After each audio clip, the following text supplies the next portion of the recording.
lost. This is where I came from, John.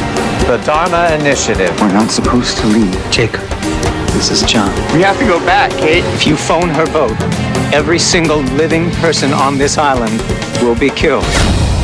This is the Lost Initiative from Sky One. We have to go back!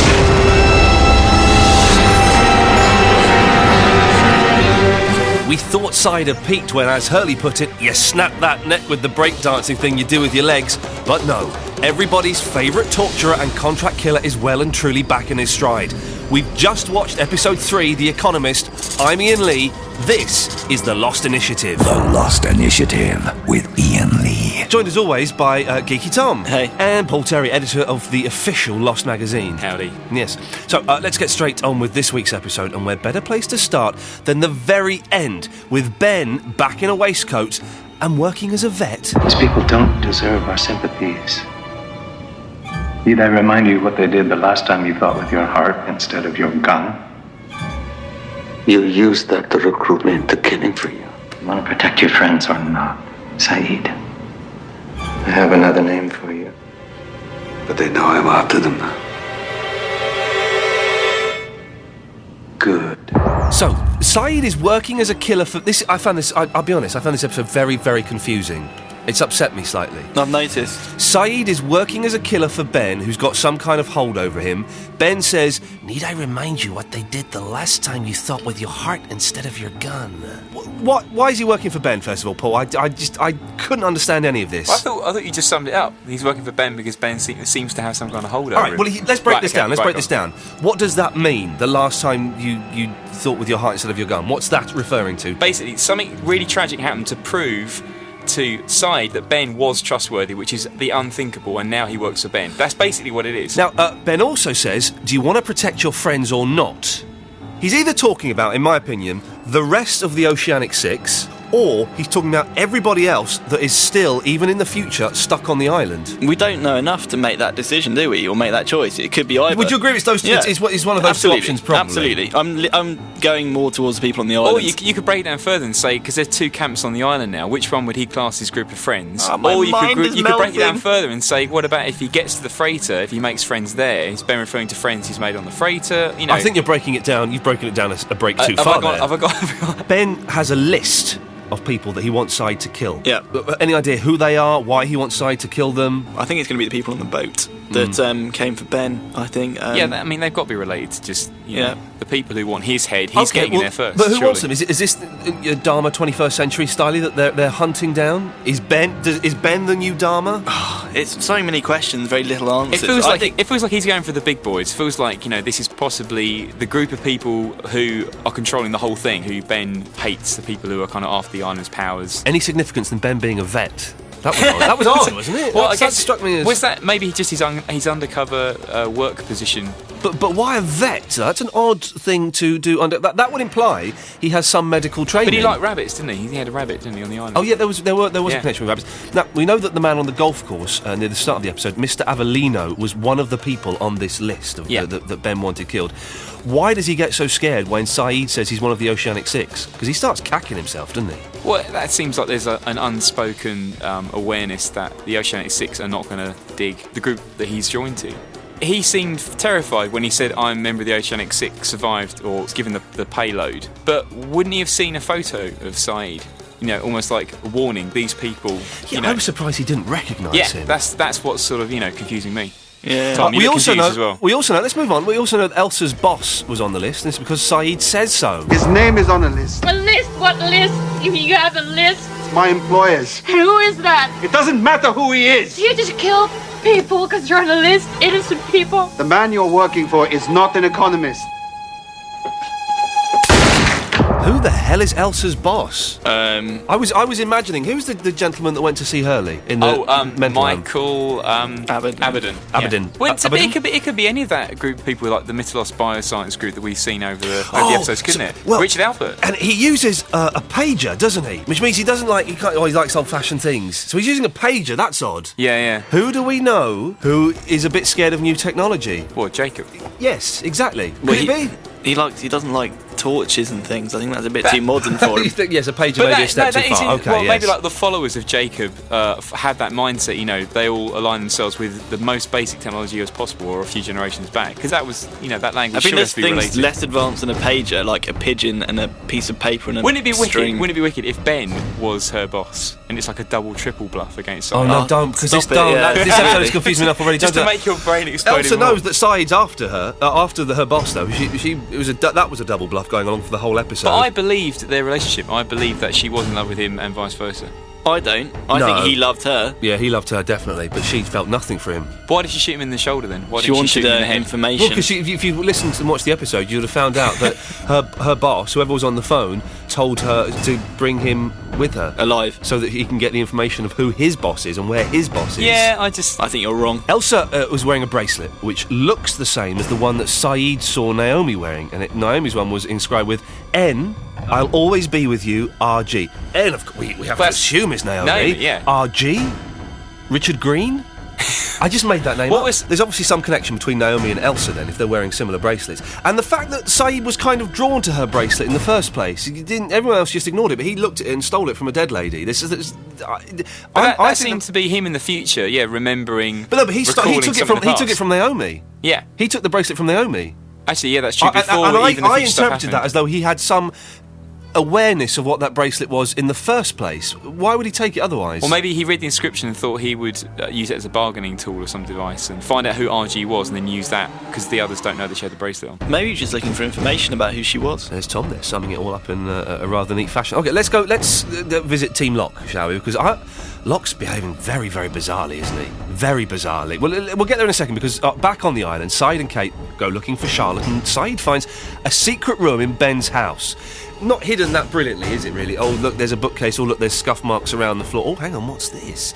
Quite an exciting room, though, full of clothes. I thought it was going to be something, but not really well, exciting. Not really, because it means that Ben goes off the island then. I thought we knew that anyway. No, we didn't know that at all. Yeah, why didn't we know that? Well, we didn't know that. We thought that since being a child, Ben had always stayed on the island. That's what we've been led to believe. But he's obviously come there as a child, and why wouldn't he be able to leave, like with the rest of them? He can leave, but we've always assumed, I thought we were a team on this. Yeah, because he has never that kinship with the island that he would never want to leave, you know. Interesting, he's got all of those passports, all of those different currencies. Yeah, so that means he can go around the world and do anything he wants, pretty much. But if he has been doing that, then, I mean, if you're in the camp who does trust Ben and everything he says, and Ben's saying all about these people are evil coming to the island, I mean, if he is doing what you were saying, Tom, that he's going around the world frequently, leaving the island, yeah, I don't trust that. Surely that's... What on earth is he up to? Maybe is he part of the group that's trying to get the island? Is he double-crossing everybody? It would explain where they got the picture from, the people on the helicopter, the picture of Ben in the 1970s with his waistcoat and his shiny shirt. Remember that from the last episode? That was like a security shot. It seemed like a security camera shot. No, it's not. Now, so Locke tricks Saeed and Kate with Hurley by pretending to lock him up in a cupboard. And he may have fooled them, but his day is not entirely going to plan. Hey, John, how much further is it? I need to feed Aaron. It should be here. The cabin. Maybe we got turned around. Could be anywhere. No, it was here. Well, what's in this cabin that's so important anyway? John's looking for somebody to tell him what to do next. I guess I was mistaken. It doesn't matter. Plan's the same. We keep moving. The barracks aren't far. Jacob's cabin, where's it gone? He can't find it. Then it kind of backs up your dimensional theory. Doesn't this what I was saying last week, that it is jumping around the island? Yeah, that is. But then what's I always thought that the magic dust, whatever it is, gunpowder, whatever, around it was to keep it locked in place. Yeah, like a protection thing. If it was salt, you know, the alchemists used all that to, rings of protection. I understand that, but it looks more like ash, doesn't it? It looks like ash, yes, it's grey. You wouldn't get grey salt. No. The cogs are moving. Oh, yeah, Tom's cogs are moving. do you need a cushion to sit on? No, it's fine. I think I'll be okay. Remember with the food drop? Didn't it come up from the ground? Or was that just a theory that people thought? No, the food drop.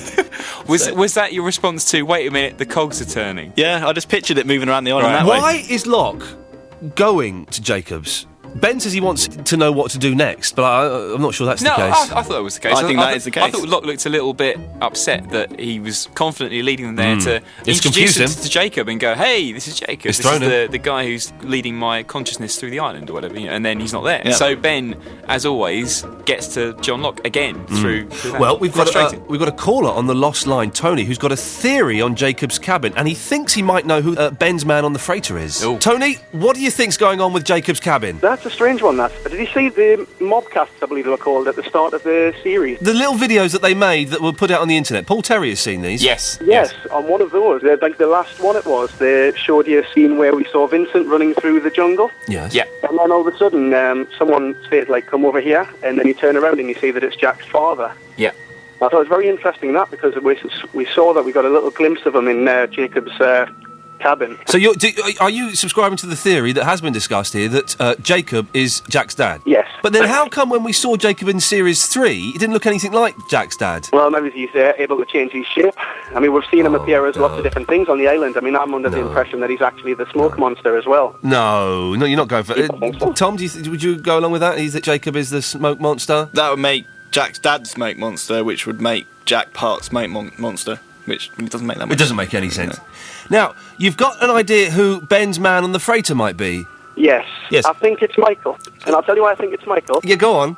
Right, well, first of all, we all know that he's going to return this series. Yes, his name keeps popping up in the opening titles. Yes, exactly. And I've done a little bit of research, and it seems that episode 8 of this series is going to be a Michael flashback episode. Right. And it's actually going to be called Meet Kevin Johnson. Now, I was thinking back to when he had Michael first left the island, and he had the conversation with Ben, and Ben was saying, if you stick to this heading when you get on the boat, you will be picked up. Yeah. Now, I think what he meant was you'll be picked up by the freighter, because I believe that Ben's freighter was out there all along. Yeah. Yeah. Well, I've got to be excited. Also, he says you interesting. won't tell anyone about your time on the island because you won't want them to know what you've done. Yeah. Which leads me to believe that Ben is somehow helping Michael out with maybe a new identity, which could be the Kevin Johnson that's mentioned in the title. Okay, I believe there's someone on the freighter called Kevin Johnson. Tony, thank you for this. Tony, say that very quickly. Paul Terry, what do you think about that? That Michael could be Ben's contact on the freighter? It's an interesting theory, actually. Yeah, I like the thing about keeping on a bearing and then you'll meet the freighter. That's interesting. Geeky Tom, your thoughts on that? I think that's a cracking theory. I think it's great. I'm trying to judge Paul Terry's reaction to this. I'm trying to judge Paul Terry's reaction. Hey, There's a nice Tony, mirror there. Tony, thank you very much. That's given us some stuff to think about. Right, thank you. Bye. Bye-bye. I like the idea that it's Michael on the boat. Tony was full of stuff. What do you think, Tom? I think it's Who do you think is on the boat then? I think it's cleverer than that. Go on. Actually, I think it's Saeed. I like that. Well, if you think about it, he's made some deal with Ben, hasn't he? Beforehand, he's working with Ben already on this. But how is he on the boat? Well, you think that prefaces all the foreshadowing? I reckon that Ben's told him to go to the boat, and when Ben goes, "I've got a man on the boat," it's going to he means I'm going to have a man on the boat. Oh, okay. Hang on a second. So what you're saying is, in Series 2, you're saying that in Series 2 Ben told him Actually, no, that doesn't make sense because he already knows about the boat before the people arrive, doesn't it? Or do they? Or does he? Very strange. But you're saying that he said that in a kind of he's thinking on his feet, as in I'll get a man on the boat. I'll do what I can to get a man on the boat. I like that. No, it doesn't work. It doesn't work. And I'll tell you why it doesn't work. Why? Because how does he know the names of everybody then, if Saeed isn't on the boat already? Thank you. If you'd like to give us a call on the Lost Line or send us an email with your theories, you wasted 3 minutes on that rubbish. Thanks, Tom. Then you can drop us a line to lost@sky1.co.uk, and if you want to come on the Lost Line, give us your phone number and what you want to talk about, and we may be calling you. Yes, it's that exciting. The Lost Initiative. Oh, how exciting was it when Desi came back? Didn't he look... Right at the end, when Have you waited the whole podcast to get to Desmond? Desmond sat in that helicopter with his shirt undone, the headphones on his head. Oh, he looked gorgeous, didn't he? He looked gorgeous. I saw a small smile. Now, he makes an appearance and he asks Frank and Daniel about Penny. They deny knowing her. I assumed they were telling the truth when they said they didn't know her, because the expedition is nothing to do with Penny. I can't read Frank at all. He's either completely honest or he's got the best poker face ever. There's got to be somebody else in charge apart from Chloe or Naomi. Naomi's not in charge. Naomi's like way down the pecking order. But she was in charge though of the. Did he call her a manager or like managing director or something? Senior management. Senior management, yeah. So they've got to have some contingency if she gets killed, which happened. Well, Abaddon looked like he was more senior than Naomi, didn't he? Yeah. So, but I guess who does it fall to next to kind of lead the mission? I don't know. Maybe it is. Well, let's find out next week. The Chinese fella seems to be kind of taking control. I bet he's not happy at being held prisoner by Locke. He's wicked though, isn't he? Oh, he's brilliant. Ken Lung. He's brilliant, absolutely brilliant. But I would imagine that he's more. I'm still not knowing who's the Faraday, Daniel Faraday. Yeah. I think he's going to go mental at some point, isn't he? He's on the edge of he's all this nervous energy, and he's a little bit bumbling around, sort of like the Rain Man and Forrest Gump. But at some point, I think he's going to explode and Tom, you got kill well excited people. with the time difference, didn't you? Yeah, that was like Doc Brown. I called it as well. I called it before it happened. You did. It was good. Okay, so this is the thing. He sets up a beacon or something, radios the boat, and a rocket gets fired to where the beacon is. Yep. There's a 31-minute delay. Crazy. Well, Tom, explain a vous s'il vous plaît. Time must move slower on the island or quicker? I couldn't work it out. So time is slower on the island. Slower. Or is it quicker? It's slower. How long? 31 minutes. Was it 31-minute lag? Yeah. Therefore, it must be slower because it takes longer to get there. So it's slower if it was on the quicker, island. it would have arrived before it was they fired. started. Yeah. So that means I don't know why they listen to us. That means that 30 seconds on the island equals 30 minutes. Potentially outside of the island. Yeah. Oh, so if you amplify that, what do you get? Who's good at maths here? We can definitely not. Well, so 100 days would be... We need a whiteboard. Like 3,000 days or something, which is like 10 years. That's a that's a rough... That's what I'm calling that a cross between a guess and an estimate. I'm calling it a guesstimation. You're probably wrong, but it's going to be a large amount of time. Maybe enough to invent crazy phones that they do have. Those crazy future phones. But we've disputed this nonsense before, haven't we? That time moves differently online. But yet suddenly we've been given proof, evidence. There's absolute proof there. When he said that about the Red Sox, I got really frustrated because I was like, "Oh, he's gonna let something go." But accidentally, Frank Lampard. He nearly let something go. He didn't. We were told something. What did Jack say? Do you remember what Jack said? No. I can't believe it's been 100 days since I've seen a baseball game. I can't believe it's been 100 days since I've been in a baseball game. Why did he mention the 100 days? Because it's also mentioning when they mentioned the whole lag thing. It's a kind of... He was giving us a clue. Yeah, it's a, hey, things are going slower on the island. Yeah. So therefore Frank must know, and he's just got a best poker face. Well, wasn't there something that disturbed them that meant he couldn't respond to that? No, he just kind of went, I've been Yankee Blue. I think it was significant that Jack mentioned the 100 days because we all know that, and he's just we're being reminded. I think. Yeah. It's definitely not 100 days in the outside world. It's going to be years. That's why everybody's so kind of, flight 8115, crazy, Why does Faraday warn Frank to... Oh, this is good. When he warns Frank to fly the helicopter at the exact same bearing before. Now, we've heard that before, haven't we, when Michael was getting off the island with the boat. Yes. And Ben says, you stick to this direction and you'll get picked up or whatever. What does he say? You'll find... I've got to try and remember what Ben said. You'll find salvation? No, it was like... That sounds good, though. It wasn't say he doesn't say you'll be picked up. He says something, you'll find your way home. Or it's not as specific as you'll find a boat or you'll find land. So it's quite vague. It is vague, yeah. I've watched that again. So how does Faraday know about the exact... Well, that must have been the bearing they flew in on, and maybe Frank veered slightly with the storm, maybe got thrown off course with the storm slightly, and that's why it went a bit awry. What do we reckon? Are they going to get off the island? Are they going to get onto the boat? Well, when Desmond tried to do it in his boat, he just said he was in a gigantic snow globe, so then maybe that's what happens if you don't follow the exact path. Yeah, nice. You just come looping round and loop. And high five. Paul Terry. Oh, we're going to high five. Which is, surely you have to have an exact bearing to get to Jacob's cabin. Thank you. Therefore, if you're like inches off, then you never find it. Nonsense. Same deal. Nonsense. What's wrong Nonsense. with that? We've seen the cabin jumping around. No, because Hurley maybe stumbled across it on that bearing. No, Hurley, 1 minute was behind him, next minute was in front of him. Yeah, because he didn't follow the same bearing back out and to it again. I don't know. That's all right. Don't pull that face.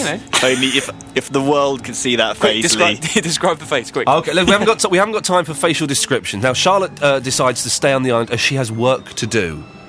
I'm guessing that her and Faraday, they're kind of like the scientists in a sort of way. I mean, she's an archaeologist.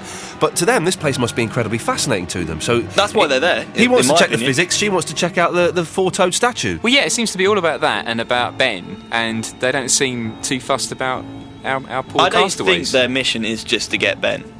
I think it's to... You think that's a ruse? I think it's to colonise the island mission? and use it for evil. Definitely evil. Okay, listen. Let's go on to an email from Matt. Did you notice that when we were watching Miles' flashback last week and he went upstairs to do his Ghostbusters bit, the camera focused on the photos of the dead son on the staircase? Oh, I know this. When Miles went upstairs to the boys' room... Go on, what do you know then? I'll read it. It's good. It's good, though. Yeah, but then you'll go, that's all it. right, it's Echo on the wall. It's like baby pictures of Echo. Okay, I did spot something here, but I did... Okay. When Miles went upstairs to the boys' room, these pictures all had wooden frames. But when he did the séance, found the cache and came back down, the frames around all of the photos had changed. Is that what you were talking about? No! That's mental. Supposing Miles changed time. I'll just say that again. Supposing when Miles exorcised that ghost, he not only got rid of that ghost, he changed time. And not dimension, time. Something happened Yeah, that's right. Everyone's pulling inquisitive faces because they know that Ian's onto something here. That somehow he affected something that had happened in the past, therefore affecting small things in the future, including the framing of the pictures. It's all right. It's a good, isn't it? So he just that little kind of seizure he had, he was just fluxing back. What did you say? Fluxing. He said back. fluxing. He said fluxing. That's okay. We've got a caller on the lost line. It's Dave. Hello, Dave. Where are you calling from? I'm calling from Buxton. Oh, the home of water. Dave, home of water and what lots have you of got snow. for us? Well, the idea of the vortices last week sparked off some thinking. Oh, sparked off some thinking. Okay. Yes. I think it might explain 4 things about the island. Okay, let's have them. I think it might explain why it's full of strange animals, the countdown timer and the whole magnetism thing. Yes. The appearance of the ghosts and why you can't have babies. Which ghosts? Well, I'm calling Jacob a ghost. Oh, you've made that assumption on our behalf, have you? He's invisible. Some people can see him, some can't. How do the vortices affect these things then? Well, okay, if we start with the animals, if you've got a pathway to various parts of the planet, then obviously animals could wander through and suddenly go from one place to another. Which, if you've got one in the Arctic and a polar bear wanders by and suddenly goes, oh, I'm on a tropical island, and then wanders around, goes to another one, and suddenly you're in Tunisia, it would kind of explain why they're there in the island. Well, they got collars on it then. What, did he just pick up a collar on the way? Well, no, I'll be honest, I'm on Dave's side here. So because we have seen the Arctic or the Antarctic at the end of Series 2, haven't we? Yes. Yeah. So there's obviously some connection there. So yes, I could imagine a polar bear walking through some kind of vortices, and it goes on the island, the Dharma capture him, put a collar on him. Send him through another one. Yeah. Does it suggest that these doorways are random and they're open all the time? You could literally accidentally stumble into one. You haven't read it, have you? I reckon, because otherwise, if you brought a polar bear deliberately, wouldn't you put him somewhere with buckets of fish and a little pond? Oh, well, we know that the polar bears were in those cages. That's been... It could have been, yeah. Well, they were. Okay, so what was the second thing you had? Okay, the countdown timer and the magnetism. Yes. Right? Yeah. Because if you look at the magnetic field of the Earth, it varies all over it. It doesn't. Do you know that the poles are going to reverse at some point in the not-too-distant future? Well, they used to do it in the past. It's going to happen. It's a fact. It's going to happen. Yeah, and this will really freak you out. It happens every couple of 100 years. Ooh, every couple of 100,000 years. I was going to say, not so freaky. And about 500,000 years ago, there was one that they call the Big Lost, and that's its geological name. Oh. When the North and South Poles flip round. Explain how that's connected to vortices. Right, well, if you connect bits of different magnetic fields, I'm wondering if it's like a battery. You connect north and south, you get a current. So if you've got these doorways to different parts of the planet with different magnetic fields, you can have all this weird magnetism flowing through it. You've got that so right. Maybe the machine keeps a lid on it, and if you press the button every 2 hours, and when it goes wrong, you've suddenly got all this magnetic energy that suddenly goes whoosh. I dig it. Okay, very quickly the last two. So the ghosts... Okay, very last two, the quick ones. They did an experiment in America on the effect of magnetism on humans, and they found it affect your eyesight. At night, you could see outside the visible spectrum. Oh. So maybe these, quote, ghosts aren't actually ghosts, because you only ever see them at night, and maybe they're seeing them because the magnetism's affecting their eyes. And maybe that's why they can't have babies as well. Well, no, don't just... You can't say maybe that's why they can't have babies, because they can see ghosts because of magnetism. What are you talking about, man? Yeah, no, genuine study. University of California, they expose people to strong magnetic fields, and when your eyesight switches from day vision to night vision... You can't have a baby? No, you see ghosts, give them a chance. No, I want to find out about the baby thing. Well, that's the next bit. It says, well, what did Dave do? We're running out of time. All right, if it affects we know it affects your heart, your blood, your sinuses, all your body systems. Maybe that stops embryos developing. Dave, thank you very much for that. Something to think about there. All right, no worries. Cheers, fella. Bye-bye. Cheers, bye. He was full of life, wasn't he? Full of life and vigour. I'd love to go around his house and have a cup of tea and some scones. He was a nice lad, wasn't he? That was good. Talked a lot of rubbish, though, I thought. I quite like the first thing about the vortices and the animals wandering through it.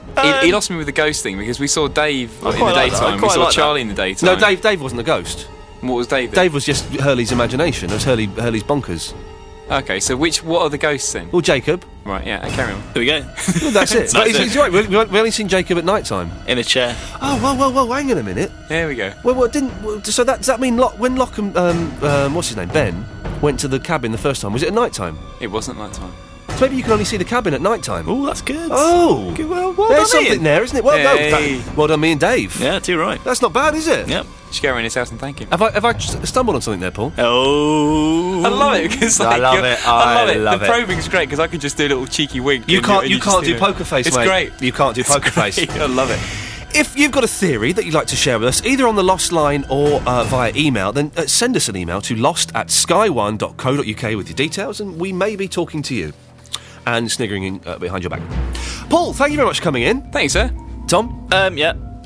Oh, that's what the magic we've been missing. The next episode is on Sunday, the 24th of February at 9 p.m. It's called Eggtown. Do we know anything about Egg? Do we know whose flashback, stroke flash forward is going to be? Eggtown. Eggtown. Let's have a think. Eggtown. Egg? No. Eggtowns? No. Jack likes eggs? No. Okay, I don't keep us pondering.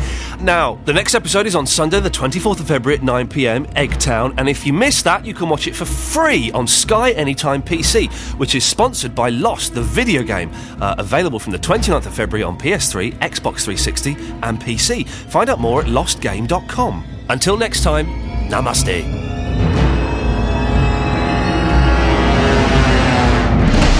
The Lost Initiative is a co-ink production for Sky One. Hey, Annabelle. Hey. Do you like prisons? Yeah. Do you like breaking things? Oh, yeah. Do you like breaking prisons? Yes, please. Do you like prisons with breaks in them? Definitely. How about shows where people break out of prisons with breaks in them? Oh, yes, please. Well, then I think you're going to like Prison Break, which is lucky because you and me have been sat in a room watching them for ages and recording an elaborate series of podcasts all about it, haven't we? We have, yes. That's what I was going for. Download Breakout, Sky One's official Prison Break podcast with me, Danny Wallace, and her, Annabelle Port. Watch Prison Break on Sunday night on Sky One and then download the podcast straight after at sky1.co.uk/Prison Break.